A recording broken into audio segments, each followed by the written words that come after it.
অভিষেক বন্দ্যোপাধ্যায়ের দীর্ঘায়ু কামনা করি আমরা ঘাটাল শহর তৃণমূল যুব কংগ্রেসের পক্ষ থেকে। আপনারা দেখছেন বাংলার আওয়াজ। ঘাটাল শহরে ভবঘুরেদের শীতবস্ত্র দান। ঘাটাল শহরে তৃণমূল কংগ্রেসের সেকেন্ড হাইকমান্ড অভিষেক ব্যানার্জির জন্মদিন উপলক্ষে ভবঘুরেদের বস্ত্র দান করল ঘাটাল শহর যুব তৃণমূল কংগ্রেসের সভাপতি পার্থ দাস।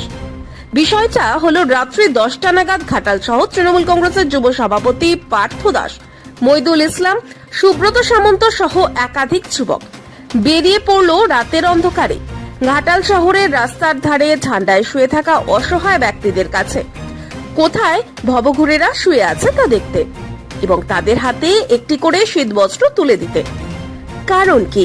সেটি হলো তৃণমূল কংগ্রেসের সেকেন্ড হাইকমান্ড অভিষেক ব্যানার্জির শুভ জন্মদিন। সেই খুশিতে শীতবস্ত্র বিতরণ এবং সকল দুস্থদের এটাই বলা হচ্ছে অভিষেক ব্যানার্জির সুস্থ ও লম্বা আয়ুর জন্য আশীর্বাদ করুন।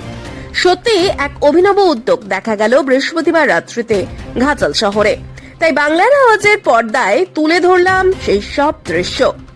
শুনুন ঘাটাল শহর যুব তৃণমূল কংগ্রেসের সভাপতি পার্থ দাস কি বলছেন, তার সাথীদের নিয়ে কি বলছেন, চলুন শুনে নেওয়া যাক।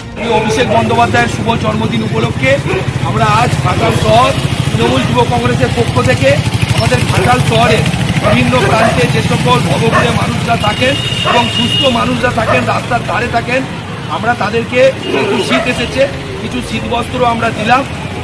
আমরা চাইবো যে ওনারা আশীর্বাদ করুন এবং ওনারাও ভালো থাকুক। অভিষেক বন্দ্যোপাধ্যায়ের দীর্ঘায়ু কামনা করি আমরা ঘাটাল শহর তৃণমূল যুব কংগ্রেসের পক্ষ থেকে। আপনি আশীর্বাদ করবেন আমাদের নেতা অভিষেক বন্দ্যোপাধ্যায় যেমন ভালো থাকে, সুস্থ থাকে এবং এইভাবে মানুষের পাশে থাকতে পারে। আমরা কিছু শীতবস্ত্র বিতরণ করছি, আপনারা আশীর্বাদ করুন যেন অভিষেক ব্যানার্জি সদা সর্বদা সুখে থাকে। ঘাটাল থেকে নকিবুল ইসলামের রিপোর্ট। আপনারা দেখছেন বাংলার